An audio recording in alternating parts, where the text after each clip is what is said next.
வாக்காளர்கள் சிறப்பு சீர்திருத்த சட்டத்தை எதிர்த்து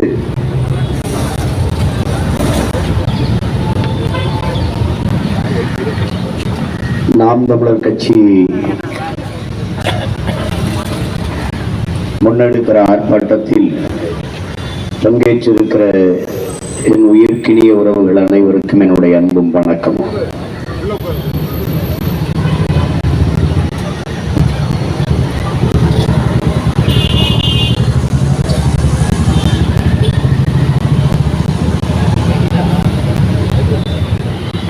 வாக்காளர்களில்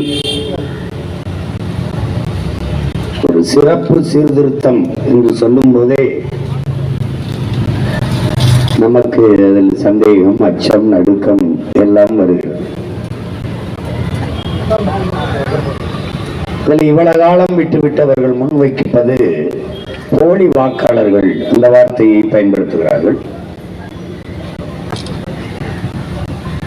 ஒருவர் 2 வாக்குகளை 2 இடத்தில் வாக்கு செலுத்துகிற உரிமையை பெற்றிருக்கிறார் என்று சொல்கிறார்கள்.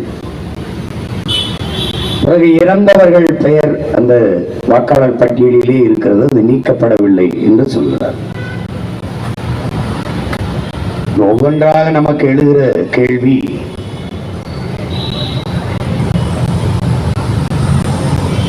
வாக்காளர்களில் போலி வாக்காளர்கள் எப்படி வந்தார்கள்? இந்த போலி வாக்காளர்கள்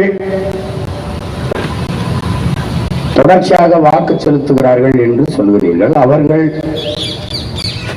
வாக்கு செலுத்துகிறார்கள் என்று உங்களுக்கு எப்போது தெரிய வந்தது?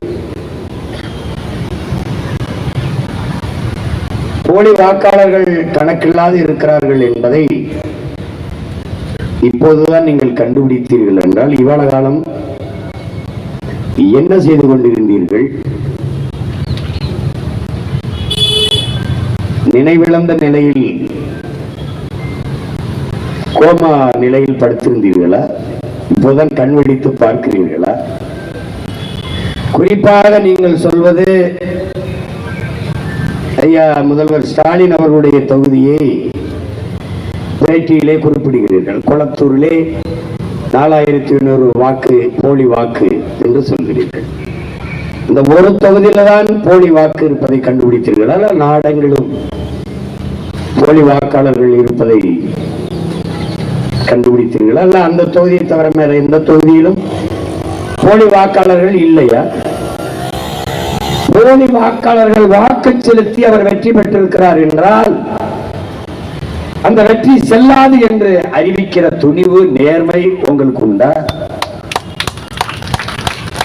இவ்வளவு காலம் என்ன செய்து கொண்டிருந்தீர்கள்?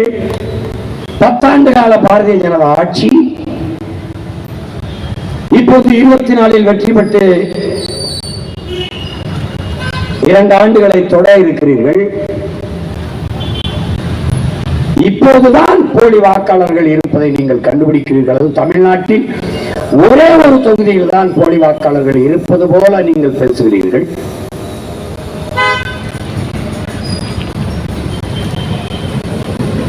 எவ்வளவு கேள்விகளை எழுப்புகிறோம், ஒரு கேள்விக்கு கூட உங்களிடத்தில் பதில் இல்லை. திருத்தம் சரி, வாக்காளர்களில் திருத்தம், வாக்கு பட்டியலில் வாக்காளர்கள் பட்டியலில் திருத்தம் சரி. எதற்காக திருத்தம்? ஒருவர் 2 வாக்குரிமை பெற்றிருக்கிறார், ஒரு வாக்குரிமை நீக்கணும், சரி.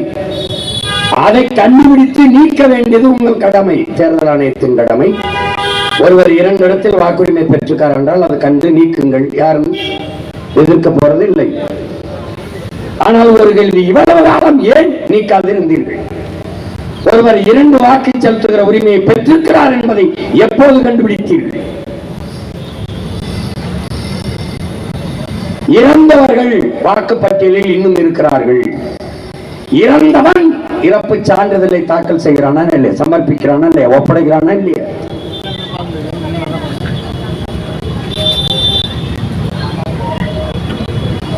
அதை பார்த்த உடனேயே அவரை வாக்காளர் பட்டியலிருந்து நீக்காதது யாருடைய தவறு? யாருடைய தவறு? ஏன் இவ்வளவு காலம் செய்யவில்லை? எங்களை போன்றவர்கள் பல முறை தேர்தல் ஆணையத்து முறையிட்டமே. இறந்தவர் பெயர் பட்டியல் இதில் இருக்குது, அது கள்ள ஓட்டாக பதிவாகும், கள்ள வாக்காக பதிவு செய்வார்கள், நீக்குங்கள் என்று ஏன் கவனத்தில் எடுக்கவில்லை?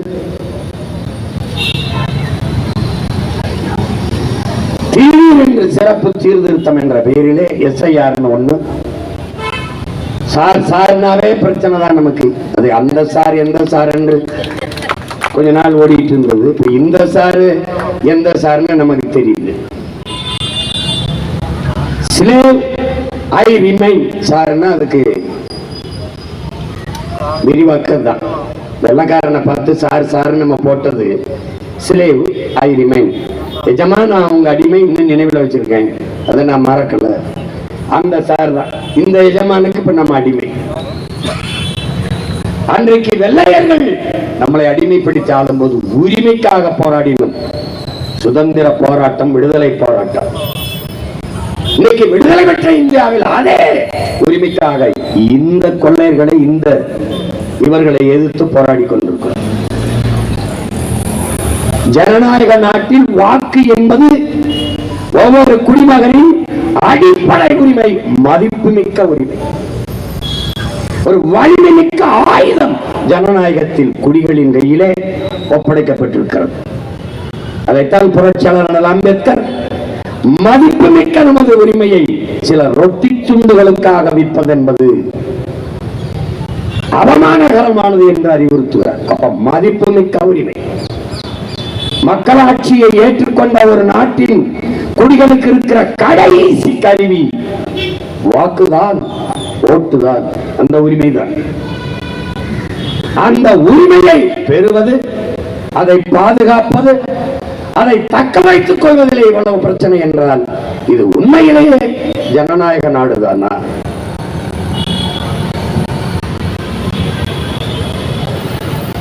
உடலில் இருந்து, இந்த உடல் கூட்டில் இருந்து என்னுடைய உயிரை பிரிப்பதும், இந்த நாட்டில் இருந்து என் ஓட்டுரிமையை, வாக்குரிமையை பறிப்பதும் ரெண்டும் ஒன்றுதான். ஓட்டுரிமை இல்லை, வாக்குரிமை இல்லை என்றால் உனக்கு இங்க ஒண்ணுமே இல்லை. இந்த மரம் பூக்காது, காய்க்காது, பலன் தராது என்றால் எவனும் தண்ணி ஊற்ற மாட்டான், உர வைக்க மாட்டான், பராமரிக்க மாட்டான், கண்டுக்கிற மாட்டான். உனக்கு ஓட்டு இல்லை என்றால் ஒரு பயம் மதிக்க மாட்டான். நம்பி கலைஞர் பேசும்போது, போன தடவை நான் போட்டேன், அதுக்கு முன்னாடி போட்ட ஓட்டு, அதுக்கு முன்னாடி போட்ட ஓட்டு, ஆமா போட்ட, எனக்கு போட்டியா? அதான் சார் கேட்கிற கேள்வி. எனக்கு போட்டா போடாத ஓட்டு உனக்கு இருந்தான்னு இல்லை, நான் தூக்குடா. அதுதான் இப்ப நாம என்ன செய்யணும்? இவனை மொத்தமா தூக்குடா, அவங்களை தூக்குடா. அதான் நம்ம செய்யணும். இந்த உனக்கு தான் தேர்தல் நிக்கணும், வெள்ளணும், இந்த வேலையில எனக்கு வேற மயிரே கிடையாது. போட்டா போடுங்கன்னு போயிட்டு எனக்கு நாடும் மக்கள் தான் முக்கியம். சும்மா தேவையில்லாம இவங்க மாதிரி நாடகம் போட்டுக்கிட்டு இருக்க கம்பெனி கிடையாது நான். புரியுதா?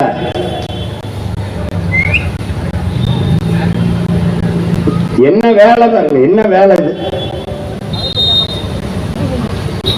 அதை மட்டும் வாக்காளர் பட்டியல் திருத்தம் என்று அறிவிச்சு வந்து, அது 6 மாசம், ஒரு வருஷம், ஓராண்டு காலம் எடுத்து உரிய அதிகாரிகளை நியமித்து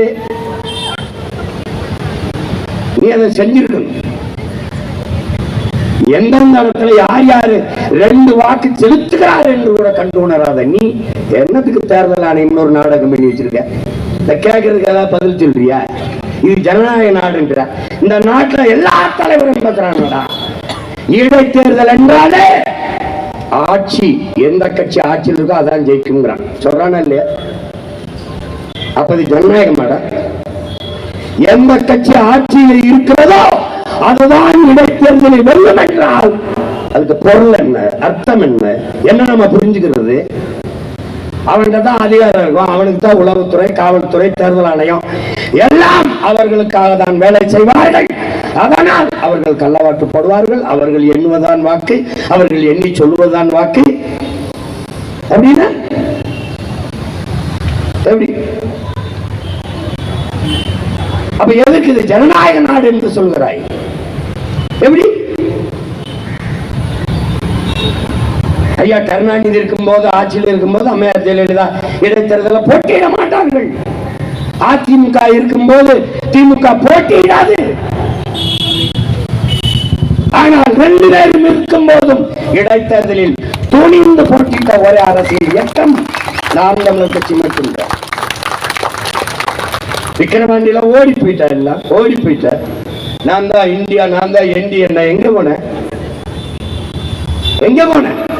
எங்களுக்கு அவருக்கு நான் போட்டிங்கிற அப்ப நம்ம காட்டுக்குடல் போட்டி வைக்க போனீங்க. எங்க போன? எங்க போடாம போன? எங்க? ஈரோடு கிழக்கிலே ஐயா கருணாநிதி மகன் ஸ்டாலினுக்கும் பிரபாகரன் மகன் சீமானுக்கும் நடந்தது அங்க போட்டி. எங்க போன? எங்க போன? நீ முடிவு பண்ணிட்ட. ஐயா ராமசாமியை எதிர்த்து பேசிட்டான். அவர் பிறந்த மண்ணிலே இது பெரியார் மண்ணிலை, பெரியாரே எனக்கு மண்ணுதான் என்று பேசி நின்றாங்க பிரபாகரன் மகன் அந்த தேர்தல். இது என்ன பெரியார்? பெரியாரு உங்க பெரியார புதைச்சிருக்கிறது ஏன் மண்ணுடா? இதுல வந்து அங்க மண்ணு இங்க மண். இது பெரியார் மண், வெட்டி வித்து தின்னு. இது திராவிடம், இது தமிழ் மண், பாதுகாத்து வை. அது தமிழ் தேசிய அரசியல். திராவிடம் தமிழ் தேசிய. அவரை பேசிட்டு அவன் டெபாசிட் கட்டுத்தொகை வாங்கிடக்கூடாது. எதமா முடிவுட்டார் இங்க இருக்கிற சார். கள்ள ஓட்டு போடுவதை தடுக்க முடியல. ஒன்னால பல வாக்குகளை கதை சாத்திட்டு போடுறாங்க. கள்ள ஓட்டு என்ன புகாரடி தேர்தல் ஆணையம் கண்டுகொள்ளாது. எவ்வளவு முறையீடு ஏற்று பார்க்காது. காசு கொடுக்கிறான் வாக்குக்கு 1000 2000 தெரியுது, கேட்காது தேர்தல் ஆணையம். இதை எதையும் தேர்தல் ஆணையம் என் வாக்கை சரியாக எண்ணி சொல்லும் என்று என்னை நம்ப சொல்றான். பைத்தியக்காரன் நீ பைத்தியம், நான் பைத்தியம் இல்லடா. இப்ப அந்த தேர்தல் ஆணையம் தான் வாக்கால் சிறப்பு சீர்திருத்தத்தை செய்துட்டு ஓடி வருது. அப்ப அந்த சிறப்புக்கு பதில் நம்மகிட்ட என்ன இருக்குது? என்ன இருக்கு? என்ன வேலை செய்யற நீ? உனக்கு வேலை மயிரில் ஒரு வேலையும் இல்லை. எங்களுக்கு கோடி வேலை இருக்குங்க. ஆத்தாளக்கம் உழுது புழைக்கணும், ஆடு மாடு மேய்க்கணும், களை எடுக்கணும், கரும்பு வெட்டணும், வயக்காட்டில் வேலை செய்யணும். தான் சோறு உழைக்கணும், மேய்க்கணும். ஓட்டு இருக்கா? இது இருக்கா? ஏற்கனவே இளவு ஜனநாயகத்து மேல நம்பிக்கை இல்லாம என்ன இளவு காசு கொடுத்தாலும் 40 50 60 விழுக்காடு தான் வாக்கு பதிவாகுது. காரணம் என்ன? காரணம் என்ன? 100 பேர்ல 60 பேர் 70 பேர் 50 பேர். அது அதிகப்படியா நீ காசு கொடுக்கணும். ஓட்டுக்கு 2000 கொடுக்கணும், மிக்சி கொடுக்கணும், கிரைண்டர் கொடுக்கணும், லேப்டாப் கொடுக்கணும், எல்லாம் கொடுக்கணும். எளவு கர்மாந்திரம் பிரியாணி கொடுக்கணும், குவாட்டர் கொடுக்கணும். எல்லாம் கொடுத்தா தான் 60 பேர் ஓட்டு போடவே வர்றான். நம்பிக்கை இல்லை. இந்த லட்சணத்துல என்ன? உனக்கெல்லாம் ஓட்டு இருந்தா என்ன, இல்லை நான் முடிவு பண்ற. இங்கே அறிவார்ந்த தமிழ் சமூக சொந்தங்கள், என் உயிரிமினி, என் உடன் பிறந்தார்கள் கவனிக்கணும். இந்த நாட்டிலே குடியாட்சியை, மக்களாட்சியை ஏற்றுக்கொண்ட நாட்டிலே மக்கள் தங்களுடைய மதிப்புமிக்க வாக்கின் மூலமாக யார் ஆட்சியாளராக இருக்க வேண்டும் என்பதை முடிவு செய்தார்கள். அந்த உரிமைதான் இங்கே போராடி பெற்ற ஜனநாயகம். அந்த உரிமை இங்கே பேசிய தம்பி எல்லாம் கூட குறிப்பிட்டார்கள். ஜமீன்தார் இவ்வளவு நிலம் வைத்திருக்கிற நிலக்கலார்கள் இவர்கள் தான் வாக்கு செலுத்த முடியும் என்கிற நிலை இருந்தது. அதை போராடி தகர்த்து எல்லோருக்குமான உரிமையை பெற்றார்கள். பெண்களுக்கு மறுக்கப்பட்டிருந்தது. 12 காலமாக கல்வி மறுக்கப்பட்டு ஒடுக்கப்பட்டு வீழ்த்தப்பட்டு கிடக்கிற சமூகங்களுக்கெல்லாம் சிறப்பு தொகுதி என்று பெற்றுக் கொடுக்கப்பட்டது. அப்படி போராடி பெற்றது அந்த உரிமை. ஆனா இன்னைக்கு நிலைமை என்ன? வாக்காளர்கள் தீர்மானித்தார்கள் யார் என் ஆட்சியாளன் என்று. இன்னைக்கு ஆட்சியாளன் தீர்மானிக்கிறான் யார் என் வாக்காளன் என்று. இதுதான் இப்ப நடக்குது. நாம கேட்கிறோமே தலைகள் மாற்றம், இந்த மாற்றம் தான் இங்கே நடக்குது. இந்த எஸ்ஆர் மூலம் என்ன நடக்க போகுது? சார் மூலம் எஸ்ஆர் மூலம் என்ன நடக்க போகுது? என் வாக்காளன் யார் என்பதை ஆட்சியாளன் தீர்மானிக்கிறார். இது ஜனநாயகமா என்பதை கற்றறிந்த பெருமக்கள், கற்றுக்கொண்டிருக்கிற எண்ணிலும் இல்லையே என் தம்பி தங்கைகள் கலந்து சிந்திச்சு புரிஞ்சுக்கணும். என்ன எனக்கு இது தெரிந்து போய் உடனே பிதவி செய்யற என்ன செய்றீங்க யார் கேட்டது ஒண்ணு? டேய், நாங்க கேட்ட எதையாவது ஒண்ணு நீ செஞ்சிருக்கடா? டேய், உன் மனசான்று சொல்ற. படிக்க பள்ளிக்கூடம் இல்லைன்னு கேட்போம், மருத்துவமனை சரியா கட்டி கொடுன்னு கேட்போம். இங்கே இருக்கிற அறிவார்ந்த என் தம்பி தங்கைகள்கிட்ட, என் அன்பு சொந்தங்கள்கிட்ட கேட்கிறேன், நீ விண்ணூர்தி நிலையத்தை பார், உன் அரசு மருத்துவமனையின் பார். நீ பேருந்து நிலையத்தை பார், உன் பிள்ளை படிக்கிற பள்ளிக்கூடத்தையும் பார். இவர்கள் புதைக்கப்பட்டிருக்கிற கல்லறை சமாதியை பார், உன் பிள்ளைகள் படிக்கிற பள்ளி கல்லூரியை பார். எது தரமா இருக்குன்னு பாருடா, எது தரமா இருக்குன்னு பார். இது ஒரு ஆட்சி முறைன்னு நீ நினைச்சுக்கிட்டு இருக்க. நீ எதை நோக்கி நகர்த்துறான்னு பாருடா, எதை நோக்கி நடத்துறான்? எப்படிப்பட்ட நாடு? இப்படி யோசிச்சு பாருங்க, யோசிச்சு பாரு. ஒருத்த கள்ளச்சாராயம் காய்ச்சுகிறான், குற்றம். அதை போய் குடிக்கிறான், குற்றம். செத்து போறான், 10 லட்சத்தை நாடு அறிவிக்கிறது. எல்லோரும் ஓடி போய் பார்க்கிறார்கள். அந்த குடும்பத்தில் பிள்ளைகளுக்கு நாங்கள் கல்வி கொடுப்போம், குடும்பத்தில் ஒருவருக்கு வேலை கொடுப்போம் என்று சட்டப்படி அங்கீகரிச்சு காசு கொடுக்கிறான். சட்டப்படி குற்றத்தை நாடு, அது நாடு. ஒரு நடிகர், பிடித்த நடிகர் வர்றார், அவரை பார்க்க கூடுகிறான், கூட்ட நெரிசலில் சிக்கிச்சாகிறான், எல்லோரும் போய் பார்க்கிறான், அதுக்கு காசு. ஆனால் நாட்டு பாதுகாப்பு படையிலே எல்லையில நின்று போரில் செத்து வாராண்டா ராணுவ, இங்க வாராண்டா. எத்தனை மினிஸ்டர் போய் பார்த்தோம்னால ஓட்டா இந்திய ராணுவ வீரர்களா? இந்திய ராணுவம், இந்திய அரசு, ஒன்றிய அரசு 1 கோடி 2 கோடி அந்த குடும்பத்துக்கு பாதுகாப்பு நிவாரண நிதி என்று அறிவிச்சதை நீங்க கேட்டதுண்டா? இல்லை. எந்த மாநில மகனோ அந்த மாநில அரசு அறிவிச்சதுண்டா? இல்லை. விளையாட்டில் வெண்கல பதக்கம், வீடு உண்டு, காவல்துறை அதிகாரி பதவி உண்டு, கோடி கோடியாக பணம் உண்டு, எல்லாம் உண்டு. நாட்டின் பாதுகாப்புக்கு போய் உயிரை கொடுத்தவனுக்கு ஒரு மயிரும் இல்லை. இதான் இந்த நாடு ஜனநாயகம். கேவலம், கேவலம். அப்ப எப்படா வருவான்? நாட்டு பாதுகாப்புக்கு போய் நான் செத்தன்னா, நாட்டுக்காக செத்தால் என் வீட்டை என் நாடு பார்க்கும் என்ற நம்பிக்கையை இந்த நாடு கொடுத்திருக்காடா ஒரு குடிமகனுக்கு. எப்படா அவன் பாதுகாப்பு படையில வச்சாடுவான்? பைத்தியக்காரா, பைத்தியக்காரா. கேவலம் கூடாது, கேவலம்.